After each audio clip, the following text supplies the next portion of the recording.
పరిశుద్ధుడా, ప్రేమగల తండ్రి, కృపగల యేసయ్య వందనాలు. చదవబడిన కీర్తన మీది పరిశుద్ధాత్ముడు మీరు రాయించినందుకు వందనాలు. కీర్తన ధ్యానం చేయించండి, దాని వ్యాపనకు అభిషేకించండి, బలముతో నింపండి. వచ్చిన అందరితో మాట్లాడి సహాయం చేయండి. ఆటను పరిచయం ఉంటే యేసు నామములో త్వరపరచండి. మీరే మహిమ ఘనత ప్రభావానికి ఆరోపించుకోమని యేసు నామములో నామపరమ తండ్రి, ఆమేన్. హల్లెలూయా. దేవుని పిల్లలారా, ఈ కీర్తన 18వ కీర్తన దావీదు రాశాడని రాయబడుతూ, ఆయన ఏ సందర్భంలో రాశాడంటే పైన చూడండి. ప్రధాన గాయకునికి యెహోవా దాసుడైన దావీదు కీర్తన. అతని శత్రువులందరి చేతుల నుండి, సౌలు చేతుల నుండి యెహోవా అతను తప్పించిన దినమున దావీదు ఈ గీత వాక్యములను చెప్పి యెహోవాను స్తోత్రించి అతడు ఇట్లా నేను ఆమేన్ హల్లెలూయా. దేవుని పిల్లలారా, మరి దావీదు ఏ సందర్భంలో ఈ పాట పాడాడు అనేది స్పష్టంగా రాసుకుంటూ వచ్చాడు. అతని శత్రువుల చేతుల నుండి, సౌలు చేతుల నుండి. ఆమేన్ హల్లెలూయా. దావీదు దేవుడు యందు భయము భక్తి కలిగి దేవుని స్తుతిస్తూ దేవుని ఆరాధన చేస్తున్న వ్యక్తి. అటువంటి వ్యక్తిని దేవుడు ఏం చేశాడంటే ఒక ఉన్నత స్థితిలోకి తీసుకెళ్లాలని ఆలోచన కలిగి కొంచెం కొంచెం దావీదుని తీసుకొస్తా ఉన్నాడు. అయితే రాజు అయ్యే ముందు ఆయనకు వచ్చిన శ్రమలు, బాధలు చాలా విపరీతముగా వచ్చినాయని వాక్యం సెలవిస్తూ ఉంది. అయితే ఆ పరిస్థితుల్లో దావీదు ఏం చేశాడంటే తన అవయవాలతో దేనితో పాపం చేయకోకుండా అంతకుముందు దేవుడి మీద ఎలాగ పూర్తిగా ఆనుకున్నాడో సేమ్ అలాగే ఆనుకుని ప్రార్థన చేస్తే ఆ దేవుడు మంచి దేవుడు ఏం చేశాడంటే అన్నిటిలోంచి, అంటే శత్రువులు అందరి నుంచి తప్పించడమే కాదు, కానీ తన తరుముతున్న, తన చంపుతున్న శత్రువులు అందరూ లేకుండా చేశాడు దేవుడు. ఆమేన్ హల్లెలూయా. హల్లెలూయా.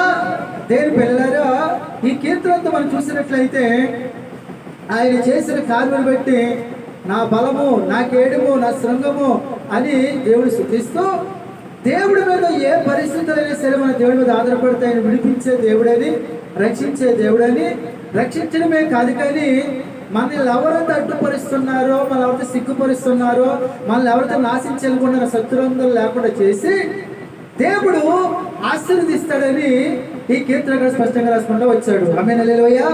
దేవుని పిల్లలారా, జాగ్రత్తగా విందాం. ఈ లోకంలో మనం పుట్టించింది దేవుడు కాబట్టి అన్ని దేవుడే చూసుకుంటాడు. అయితే మన పాత్ర ఏంటంటే మనం ఏంటంటే మన జీవితాన్ని దేవుడి సన్నిధిలో కాపాడుకుంటూ ఉండాలి. హల్లెలూయా. ఏది అడిగినా ఇస్తాడు ఆయన. అయితే మనం చేయవలసిన పని ఏంటంటే ఈ లోకంలో మంచిగా భక్తిగా జీవిస్తూ ఉంటాం మనం అందరం కూడాను. అయితే సాధన చేస్తూ ఉంటాడు. అలాగని వాడు పని చేస్తున్నాడని వాడికి లోపడతాం కాదు, కానీ మనకు దేవుడు ఉన్నాడు కాబట్టి దేవుడు మనం ముందు పెట్టుకుని ఏం చేయాలంటే ఆయన స్తుతిస్తూ ప్రార్థన చేసుకుంటూ ఆయన మీద ఆధారపడాలి. హల్లెలూయా. దేవుడి మీద మనం ఆధారపడినట్లయితే ఖచ్చితంగా మనం ఏ శ్రమలో ఉన్నామో, ఏ బాధల్లో ఉన్నామో, ఏ కష్టంలో ఉన్నామో అన్నింటి నుంచి విడిపించడమే కాదు, కానీ విడిపించి ఏం చేస్తాడంటే ఇంకా శ్రమలో కష్టాలు లేకుండా చేస్తాడు దేవుడు. హల్లెలూయా. అందుకని ఇప్పుడు దావీదు పరిస్థితి ఏంటంటే శత్రువు తరిమారు. ఎంతవరకు తరిమారు? లాస్ట్కి ప్రాణాపాయ స్థితిలో ఉన్నాడు. అయితే ఆ సందర్భంలో దేవుడు వైపు చూసి దేవుడి మీద ఆనుకుని ప్రార్థన చేశాడు కాబట్టి దేవుడు అతను ఎలా విడిపించాడంటే చూడండి అక్కడ, యెహోవా నా బలమా, నేను నిన్ను ప్రేమించుచున్నాను. యెహోవా నా సైన్యము, నా కోట, నన్ను రక్షించేవాడు, నా కేడుము, నా రక్షణ శృంగము, నా ఉన్నత దుర్గము, నా దేవుడు, నేను ఆశ్రయించున్న నా దుర్గము. కీర్తనుడిని యెహోవాకు నేను మొర్ర పెట్టగా ఆయన శత్రువుల నుండి నన్ను రక్షించును. హల్లెలూయా. మరణ పాశములను చుట్టుకొలుగను, భక్తిహీనుల వలపలు నా మీద పడి బెదిరింపగాను, పాతాళపు పాశములను అరికట్టగను, మరణపు ఊరులు నన్ను ఆవరింపగను. నా శ్రమలో నేను యెహోవాకు మొరపెట్టి నా దేవునికి ప్రార్థన చేసేది. హల్లెలూయా. ఈయనకి మరణపాసం మరణం దగ్గరకు వచ్చింది. అయితే దేవుడి వైపు చూసి ఆ శ్రమల కష్టాలు ఏం చేశాడంట? ప్రార్థన చేశాడంట. హల్లెలూయా. దేవుని పిల్లలారా, మనం కూడా చేసిన పని ఏంటంటే ఒక్కొక్కసారి మన జీవితాలు కూడా ఇలాగే ఉంటాయి. ఒక్కొక్కసారి మన కుటుంబ పరిస్థితి ఎలా ఉంటుందంటే శ్రమ తర్వాత శ్రమలు, బాధ తర్వాత బాధలు, కష్టాలు వస్తూ ఉంటాయి. అలాగని దేవుడు మనం విడిచిపెట్టాడనా? కాదు, వస్తాయి. అయితే ఆ సందర్భంలో చేసిన పని ఏంటంటే శ్రమలో నేను యెహోవాకు మొర్రపెట్టగా, దేవుని పిల్లలారా ఖచ్చితంగా మన దేవుడు ప్రార్థన ఆలకించే దేవుడు కాబట్టి ఎన్ని శ్రమల్లో ఉంటున్నామో, ఎన్ని బాధల్లో ఉంటున్నామో, ఎన్ని కష్టాలు ఉంటున్నామో అవన్నీ విడిపించే దేవుడి దగ్గర మనం ఏం చేయాలి? ప్రార్థన చెయ్యాలి. హల్లెలూయా, హల్లెలూయా. అందుకనే దావీదు అలా ప్రార్థన చేశాడు కాబట్టి ఖచ్చితంగా దావీదుని విడిపించడమే కాదు కానీ అతను ఏ పరిస్థితుల్లో ఉన్న పరిస్థితులు కొట్టెక్కించడమే కాదు కానీ ఆశీర్వదించాడు. ఆమేన్, హల్లెలూయా, హల్లెలూయా. ఎలాగ ఆశీర్వదించాడు? శ్రేష్టమైన ప్రతిఫలం ఇచ్చాడు. మామూలు ప్రతిఫలం కాదు. అంటే అతను తరుముతున్న శత్రువులు అందరూ యుద్ధానికి వెళ్ళారు, ఒక్కళ్ళు లేకుండా అందరూ చనిపోయారు. నెక్స్ట్ వాళ్ళు పోస్ట్ ఎవరికి ఇచ్చారంటే దావీదే రాజు అయ్యాడు. హల్లెలూయా, హల్లెలూయా. దేవుని పిల్లలారా, అందుకనే మన ఆశీర్వాదం మన చేతిలోనే ఉంది, మన దీవెన మన చేతిలోనే ఉంది. మనం ఆశను పొందుకోవాలన్నా, దీవెన పొందుకోవాలన్నా మనం అందరం ఎలా ఉండాలంటే దేవుడికి ఇష్టంగా జీవించాలి. హల్లెలూయా, హల్లెలూయా. దేవుడు దావీదు పట్ల మంచి ప్రతిఫలం ఇవ్వడానికి కారణం ఏంటంటే ఆయన కొన్ని మంచి పనులు చేశాడు. దావీదు ఏం చేశాడు చూడండి, అంటాడు అక్కడ 18:21 అంటాడు, దేవుని మార్గములను అనుసరించాడు. హల్లెలూయా. అన్ని శ్రమల్లో ఉన్న, అన్ని బాధలో ఉన్న దేవుడు ఏం చెప్పాడు? ఏమన్నాడు ఆయన? నీ శత్రువులను ప్రేమించు అన్నాడు. అవునంటారు కదంటారా? సౌలు అయితే, సైనికులు అయితే చంపాలని ప్రయత్నం చేశారు, కానీ దావీదు ఏం చేశాడు? ఆ శత్రువు దొరికినప్పుడు చంపకుండా వదిలిపెట్టేశాడు. అంటే దాని అర్థం ఏంటి? నరహత్య చేయకూడదు దేవుడు చెప్పాడు కాబట్టి దేవుడు మార్గం గుండా నడిచాడు. హల్లెలూయా. దేవుని పిల్లలారా, ఒక్కొక్కసారి మనం తిడుతున్నవారు, కొడుతున్నవారు, మనల్ని ఆశించాలనుకున్న వాళ్ళు మనకు తెలుసు వాళ్ళు. అయితే ఒక్కొక్కసారి వాళ్ళు మనం ఎంత నాశించాలని ప్రయత్నం చేసినా దేవుడు ఏం చేస్తాడంటే మన ఇంటికి వాళ్ళని రప్పిస్తాడు. వాళ్ళు ఏదో అవసరానికి వస్తారు. అలాగే మనం చేసిన పని ఏంటంటే వాళ్ళ అవసరం మనం తీర్చేవారుగా ఉండాలి. హల్లెలూయా. ఎందుకని అంటే నువ్వు దేవుడు నమ్ముకున్నావు కాబట్టి, నీ దేవుడు ఆత్మీయంగా ఉంది కాబట్టి వాళ్ళు కీడు చేస్తున్నారు. అయితే మనం ఏం చేయాలి? మేలు చేయాలి. ఎవరికి? శత్రువులకి. హల్లెలూయా. అందుకనే దావీదు దేవుడు మార్గం అనుసరించాడు కాబట్టి దావీదుకి మంచి ప్రతిఫలం దేవుడు ఇచ్చాడు. ఆమేన్, హల్లెలూయా. అక్కడ చూసినట్లయితే 18:21 అంటాడు, అక్కడ దేవుని విడిచిపెట్టని వారికి అన్నాడు. అక్కడ అంటే ఏంటి? అన్ని శ్రమలు, అన్ని బాధలు ఉంటే దేవుని అస్సలు విడిచిపెట్టలేదంటమ్మా. హల్లెలూయా. దేవుని పిల్లలు మనము ఉంటాం. మనకు కొన్ని కష్టాలు బాగున్నాయి అనుకోండి, నేను ఉపవాస ప్రార్థనకి వెళ్తున్నాను, ఆదివారం ఆరాధనకి వెళ్తున్నాను, మంగళవారం సరుగురు ప్రార్థనకి వెళ్తున్నాను, ఇన్ని ప్రార్థనకి వెళ్తున్నాను, నా ఇంట్లో కష్టాలు పోవట్లేదు, అనుకోవడం జరగట్లేదు. అసలు దేవుడు లేడు కాబట్టి ఇంకో మార్గం ఎత్తుకుంటూ పెట్టడానికి చాలా మంది రాంగ్ స్టెప్ వేస్తూ ఉంటారు. హల్లెలూయా. ఇంకో మార్గం లేదండి, దేవుడు విడిచిపెట్టకూడదండి. ఆమేన్, హల్లెలూయా. దేవుడు ఆయన సహాయం చేసే దేవుడు అండి, ఆయన ప్రార్థన ఆలకించే దేవుడు అండి, ఆయన స్వస్థపరిచే దేవుడు అండి, ఆయన కరుణమేంటండి ఆయన. హల్లెలూయా. మనం అడిగింది ఇవ్వట్లేదు, ఒక లేట్ అయిందని సరేలే మనం ఇప్పుడు ప్రార్థన చేస్తాము, దేవుడు ఇవ్వట్లేదు, ఇంకో మార్గం కూడా వెళ్దాం అనుకున్నాం అనుకోండి, అంటే నువ్వు ఆల్రెడీ ఏంటి? ఎప్పుడైతే ఇంకో మార్గం ఇప్పుడు చూసావో దేవుడిని విడిచిపెడుతున్నట్లు లెక్క. ఆమేన్, హల్లెలూయా. నువ్వు దేవుడిని విడిచిపెట్టావు అనుకోండి అస్సలే నీకు ప్రతిఫలమే రాదు, నీకే నష్టం. అయితే దావీదు ఎన్ని శ్రమలు, ఎన్ని బాధలు, ఎన్ని కష్టాల్లో ఉన్నా మాత్రం దేవుడు మార్గం అనుసరిస్తూనే దేవుడు మాత్రం విడిచిపెట్టట్లేదు. హల్లెలూయా, హల్లెలూయా, హల్లెలూయా. అంతేనే మనం చేసిన పని ఏంటంటే మన జీవితంలో కూడా దావీదుకు వచ్చిన శ్రమలు, కష్టాలు, బాధలు వస్తాయండి. అయితే ముందు మనం చేసిన పని తెలుసా? ఆ పరిస్థితులను దేవుడి పాదాలు గట్టిగా పట్టుకోవాలి. హల్లెలూయా. దేవుడు విడిచిపెట్టకూడదండి, దేవుడు విడిచిపెట్టకూడదండి. అయితే అక్కడ రాయబడిన మాట ఏంటంటే చూడండి, 18:22 అంటాడు అక్కడ, దేవుని న్యాయ విధులను లక్ష్య పెట్టు వారికి. హల్లెలూయా.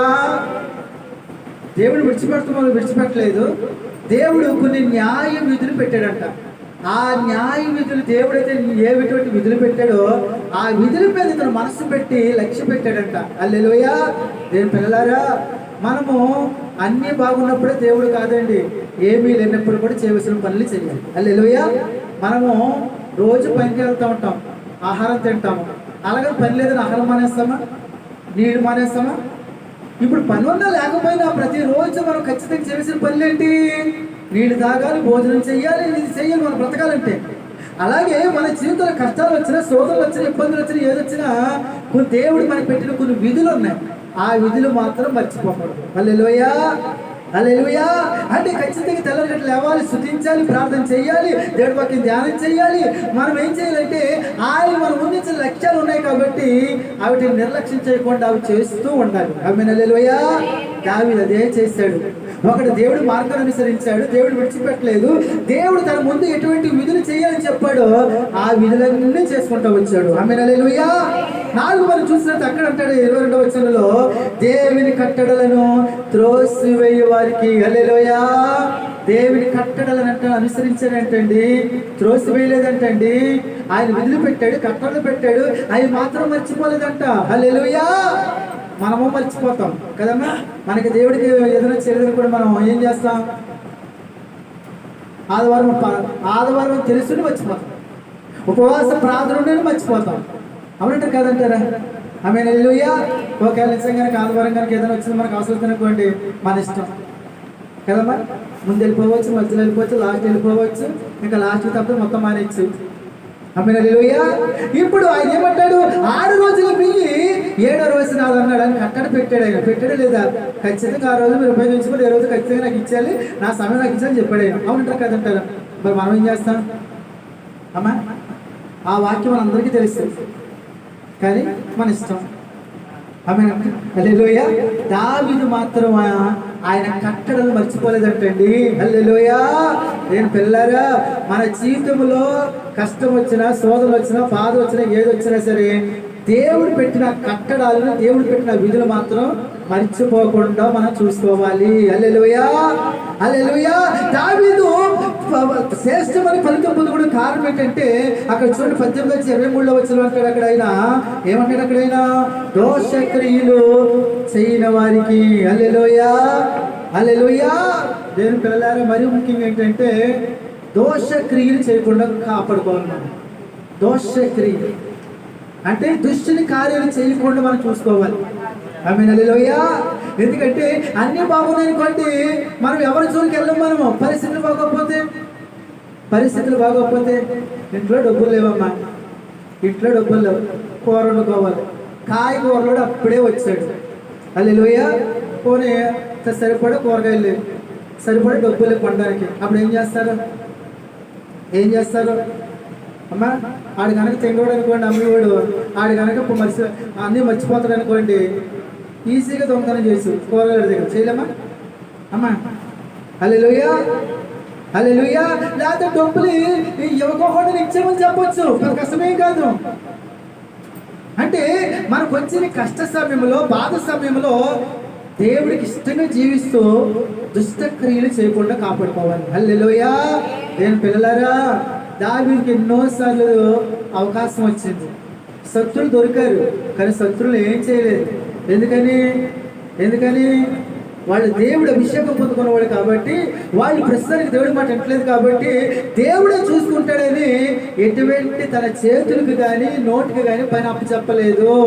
ఆమేన్, హల్లెలూయా. నేను పిల్లారా, మన జీవితంలో కూడా దేవుడు నమ్ముకున్న తర్వాత ఖచ్చితంగా వస్తాయని. అయితే మన నోరును కాపాడుకోవాలి, మన చేతులు కాపాడుకోవాలి, కాళ్ళు కాపాడుకోవాలి. హల్లెలూయా. అంటే కాపాడుకుంటే దాని అర్థం ఏంటి? మనకు అన్ని బాగుంటే నోరు ఒకలాగా మాట్లాడుతుంది, బాగోపోతే నోరు ఇంకో స్పీడ్ వెళ్ళిపోతారు. మామూలుగా కాదు. అవునంటారు కాదంటారు? మనిషికి సహన ఓర్పు కొంచెం ఉంటుంది. ఆ ఓర్పు దాటిందనుకోండి కదమ్మా, మామూలుగా కాదు. నోటి అంటే మంచి మాట రావు. అప్పుడు లాస్ట్ ఒక ఒకవేళ మీరు దేవుడు గుర్తు చేసినా, ఒక అయ్యగారు కనిపించినా, ఇంకా అయ్యగారే, దేవుడే, మీరే. అవునంటారు కదంటారా? ఇంకా ఆ నోటు ఒక మాటలు మనం భయంకరంగా వస్తాయి మాటలు. ఆమేన్, హల్లెలూయా. కారణం ఏంటి? నీ పరిస్థితి అక్కడ బాగోలేదు. అయితే ఏ పరిస్థితి వచ్చినా దావీదు మాత్రం ఏ దుష్కారం చేయలేదండి. హల్లెలూయా. ఆయన ప్రార్థన చేస్తున్నాడు, ఆయన దేవుడు సూచిస్తూ ఉన్నాడు, దేవుడి మీద ఆధారపడుతూ ఉన్నాడు. ఎందుకనంటే దేవుడు చూస్తున్నాడు అన్నిటిని, దేవుడు తోడుగా ఉంటాడని, ఖచ్చితంగా ప్రతిఫలమిస్తాడని విశ్వాసం ఎవరి మీద ఉంచాడంటే దేవుడి మీదే ఉంచాడు ఆయన. హల్లెలూయా. అంతేగాని దేవుడు ఏం చేశాడంటే చూడండి, అక్కడ 18వ అధ్యాయము 18వ కీర్తన 28వ వచనం, నా దీపము వెలిగించేవాడు నీవే, నా దేవుడైన యెహోవా చీకటిని నాకు వెలుగుగా చేయును. హల్లెలూయా. నా దీపము వెలిగించేవాడువు నీవే. అయ్యా ఇప్పుడు నా పరిస్థితి బాగోలేదు, చాలా చీకటిగా ఉంది, అయోమయ పరిస్థితి అయిపోయింది, కానీ నా దీపాన్ని వెలిగించే దేవుడువు నీవే. ఆమేన్ హల్లెలూయా. దేవుని పిల్లలు ఇంట్లో చీకటి ఉంది, దీపం మారిపోయింది. ఇప్పుడు అయ్యో చీకటి అయిపోయింది, ఏడవడం బెటర్ అంటారా? ఇప్పుడు వెలుగు రావాలంటే దీపం వెలిగితే వెలుగు వస్తుంది కదని దీపం వెలిగించడం బెటర్ అంటారా? ఇప్పుడు ఏం చేయాలి సందర్భంలో మనం? అమ్మా ఏం చెయ్యాలి? ఇప్పుడు కరెంట్ ఉంది కూడా సరిపోయింది కదమ్మా. అంతకుముందు 10-15 సంవత్సరాలు, ఇంచుమించు 20 సంవత్సరాల కిందట అందరు ఇంట్లో దీపాలు వెలిగించుకున్నారు. అప్పుడు అది కింద కృష్ణాలు కానీ ఆయిల్ కానీ అయిపోయింది అనుకోండి, దీపం మారిపోతుంది. అప్పుడు మనం ఏం చేస్తాం? ఏం చేసేవాళ్ళం? అయ్యో దీపం మారిపోయింది, అయ్యో ఎక్కడ అయిపోయింది అని ఏడ్చేవా? కాదు, మళ్ళీ అంటే ఏం చేసేవారు? కిరసనాయిలో లేకపోతే ఆయిల్ వేస్తే మళ్ళీ వెలిగించేవారు. సింపుల్, అవునా కదా? మన జీవితంలో కూడా ఒక్కొక్కసారి చీకటి బ్రతుకులు ఉంటాయి. ఆమేన్ హల్లెలూయా. ఆ బాధ ఎవరికి చెప్పుకోలేమండి. ఒక్కొక్కసారి మనకు వచ్చే బాధల చింతలు ఇంట్లో వాళ్ళకి చెప్పుకోలేము, వీధిలో వాళ్ళకి చెప్పుకోలేము, బంధువులకు చెప్పుకోలేమండి. అయితే దావీదు అంటున్నాడు, నా దీపమును వెలిగించేవాడు నీవే. దేవుని స్తోత్రాలు చెబుదాం. హల్లెలూయా. నా దీపమును వెలిగించే దేవుడు నీవే అని విశ్వాసంతో దేవుడు వైపు చూస్తున్నాడు. దేవుని పిల్లలారా, ఈరోజు పరిశుద్ధాత్మ స్పష్టంగా మనతో మాట్లాడుతున్నాడు. దేవుడికి అసాధ్యమైనది ఏమీ లేదు. ఆయన మన దీపాన్ని వెలిగించే దేవుడు. ఆయన వెలిగించడమే కాదు, కానీ చూడండి అక్కడ అక్కడైనా 47వ వచనం, ఆయన నా నిమిత్తము ప్రతిదండన చేయి దేవుడు, జనములు నాకు లోపరచబడాయని ఆయన శత్రు చేతుల నుండి విడిపించును, నా మీదకి లేచి వారి కంటే ఎత్తుగా నువ్వు నన్ను హెచ్చించుదువు. హల్లెలూయా. విడిపించడమే కాదు, కానీ నా శత్రువుల కంటే నన్ను ఎత్తుగా హెచ్చించే దేవుడు. హల్లెలూయా. నేను పిల్లలందరూ మనం చేసిన పని ఏంటంటే మన ప్రార్థనలో ఉంటుంది మనకు ఆశీర్వాదం. మనం ఏం చెయ్యాలి? నాయనా శత్రువు హేళన చేస్తాను, నాయన నన్ను చిన్న చూపు చూస్తాడు ప్రభువా, నేను ఒక్కసారి నువ్వు ఏం చేయాలంటే వారికన్నా నన్ను హై రేంజ్ లో పెట్టండి ప్రభు ప్రార్థన చేసే వరకు ఖచ్చితంగా నీ శత్రువుల కన్నా హై రేంజ్ లో పెడతాడు. అప్పుడు వాళ్ళు ఏం చేస్తారంటే నీ జోలికి రారేం కదా, నీ జోలికి రారేం కదా, నిన్నేం అనరేం కదా. ఎందుకని? వాళ్ళకి తెలిసి ఆల్రెడీ ఈ వ్యక్తిని చిన్న చూపు చూసాము, వీడు బాధ పెట్టాము, వీడు మనకన్నా పైకి వెళ్ళిపోతున్నాడు, మనం వాడి జోలికి వెళ్తే కన్నా ఇంకా పైకి వెళ్ళిపోతాడు కాబట్టి నీ జోలికి రారండి వాళ్ళు. హల్లెలూయా. నేను పిల్లరా, శత్రువులు ఎదుట మనకి భోజనము సిద్ధపరిచే దేవుడు మన దేవుడు. హల్లెలూయా. అంతే మనం చేసిన పని ఏంటంటే మనకుండా మనమే తోముకోవాలి. హల్లెలూయా. అంటే దాని అర్థం ఏంటి? మనం ఎవరి జోలికి వెళ్ళకండి. నువ్వు ఏ పరిస్థితుల్లో ఉన్నా నువ్వు చేసిన పని ఏంటంటే నువ్వు దేవుడి వైపు చూసి ప్రార్థన చేస్తే నీ శ్రమల్లోంచి, నీ కష్టాల్లోంచి, నీ ఇబ్బందుల నుంచి విడిపించడమే కాదు, కానీ నిన్ను దేవుడు హెచ్చించే దేవుడు. హల్లెలూయా. హల్లెలూయా అని చెప్తే చివరికి అంటున్నాడు ఆయన, అందువలన యెహోవా అన్యజనులు నేను నిన్ను ఘనపరిచెదను, నీ నామ కీర్తన గానము చేసేదను, నీవు నియమించిన రాజునకు గొప్ప రక్షణ కలగజేయువాడు. హల్లెలూయా. నువ్వు నియమించిన రాజునకు గొప్ప రక్షణ కలగజేయువాడు. ఇప్పుడు శత్రువులందరూ చనిపోయారండి. ఇప్పుడు దేవుడు మాట్లాడు తెలుసా? రాజు నువ్వే, ఈ దేశానికి రాజు నువ్వే. ఇంతకీ అలాగే చింపబడ్డాడు దావీదు. కారణం ఏంటో తెలుసా? కష్టాల్లో బాధ వచ్చినప్పుడు కూడా దేవుడి చిత్తానుసారంగా జీవించాడు. ఆమేన్ హల్లెలూయా. నేను పిల్లరా, ఈరోజు పరిశుద్ధాత్మ స్పష్టంగా అందరితో మాట్లాడుతూ ఉన్నాడు. కాబట్టి దావీదు జీవితంలోని కష్టాలు శోధనలు వచ్చినప్పుడు, దావీదు శత్రువు తరుగుతున్నప్పుడు, దావీదు తిడుతున్నప్పుడు సేమ్ అయ్యే పరిస్థితి మనకు కూడా వస్తుంది. అప్పుడు మనం చేసిన పని ఏంటి? వాళ్ళు తిడతారు కానీ తిడతాం కాదు, వాళ్ళు నాశనం కూడా మన నాశ కాదు, అవన్నీ దేవుడికి అప్పగించుకుని దేవుడు మన పట్ల ఏది కోరుకుంటున్నాడో అలా నడిస్తే ఒక రోజు వస్తుంది. ఆ దేవుడు ఏం చేస్తాడంటే వారికన్నా మనల్ని ఉన్నత స్థితిలో పెడతాడు దేవుడు. హల్లెలూయా. హల్లెలూయా. దేవుని పిల్లలారా, ఈరోజు పరిశుద్ధ స్పష్టంగా మాట్లాడుతున్నాడు. మరి కష్టాలు ఉన్నాయని బాధపడుతున్నావా? బాధలు ఉన్నాయని బాధపడుతున్నావా? చింతలను బాధపడుతున్నావా? నిన్ను ఎవరిని ఏడిపిస్తారు? ఇంట్లో నీ ఇంటి పక్కల ఎవరిని ఏడిపిస్తున్నారా? లేకపోతే వీధిలో ఎవరు బాధ పెడుతున్నారు నిన్ను? ఏం కంగారు పడకు, కొన్ని రోజులు అలా ఓర్చుకో, ఒక రోజు వస్తుంది దావీదుని హెచ్చించిన రీతిగా నిన్ను ఎవరైతే ఏడిపిస్తున్నారో వాళ్ళ ముందు నిన్ను దేవుడు పైకి హెచ్చిస్తాడు. హల్లెలూయా. ఇంకా అప్పుడు పొరపాటుని నీ జోలికి రాదు. నీ జోలికి రాకపోగా మళ్ళీ వాళ్ళే నీ దగ్గరికి వస్తారు. మనకు సాయం చేయవమ్మా. ఎందుకనంటే బెల్లం దగ్గర చీమలు వచ్చినట్టు నీ దగ్గర ఏముంది ఇప్పుడు? ఆశీర్వాదాలు. హల్లెలూయా. నీ ఇంట్లోకి ఏమొచ్చినాయి? దీవెనలు వచ్చినాయి. కాబట్టి వారినే దేవుడు నీ దగ్గరికి నడిపిస్తాడు. హల్లెలూయా. అది ఆ ఆశను పొందుకోవాలంటే ఏం చేయాలి? దావీదులాగా, అయినా నా బలము నువ్వేనయ్యా, నా కోట నీవేనయ్యా, నీ వైపు వచ్చి వస్తాను ప్రభువా, నాకు సహాయం చేయండి అని మన దేవుడి సభలో ఏం చేయాలి? ఆయన సహాయం పొందుకునేంత వరకు మనము ప్రార్థన చేస్తూ ఉండాలి. హల్లెలూయా. ఏం చేయాలి? ప్రార్థన చేస్తూ ఉండాలి. అంతే తప్ప మనం ఎప్పుడు ఎవరికి తీర్పు తీర్చకండి, ఎవరి చోరికి వెళ్ళకండి. ఎందుకంటే మనకు ప్రతిఫలం ఇచ్చేది ఎవరు? దేవుడే. హల్లెలూయా. మనం చూసేది ఎవరు? దేవుడే. మనల్ని ఎప్పుడు 24 గంటలు కనిపెట్టుకునేది ఎవరు? దేవుడే. కాబట్టి ఆ దేవుడికి మీరు ఇష్టంగా ఉంటే దేవుడు మీ ప్రార్థనలు ఆలకించి మిమ్మల్ని మీ పిల్లలను దీవిస్తాడు. ఆ విధంగా దావీదు చేశాడు. కాబట్టి దేవుడు దావీదుని ఏం చేశాడు? శత్రువులు అందరం లేకుండా చేసి శత్రువు కన్నా దేవుడు వారిని హెచ్చించాడు. ఆమేన్. హల్లెలూయా. దేవుని పిల్లారా, మనం ఈ లోకంలో ఉన్నాం, దావీదులాగా ఈ లోకంలో ఉన్నాం. దావీదు ఏడిపించి మనల్ని ఏడిపిస్తారు, దావీదు బాధ పెట్టి మనల్ని బాధ పెడతారు. డౌట్ ఏమీ లేదు. అయితే దావీదు దేవుడు ఎలా చూస్తాడో, నువ్వు అలా చూసినట్లయితే ఒక రోజు వస్తుంది, ఆ దేవుడే దావీదుని హెచ్చించిన రీతిగా నిన్ను, నీ కుటుంబాన్ని, నీ పిల్లల్ని హెచ్చిస్తాడు. హల్లెలూయా. మరి చేయవలసిన పని ఏంటి? దావీదులాగా దేవుడి వైపు చూడాలి. మరి చూస్తున్నారా?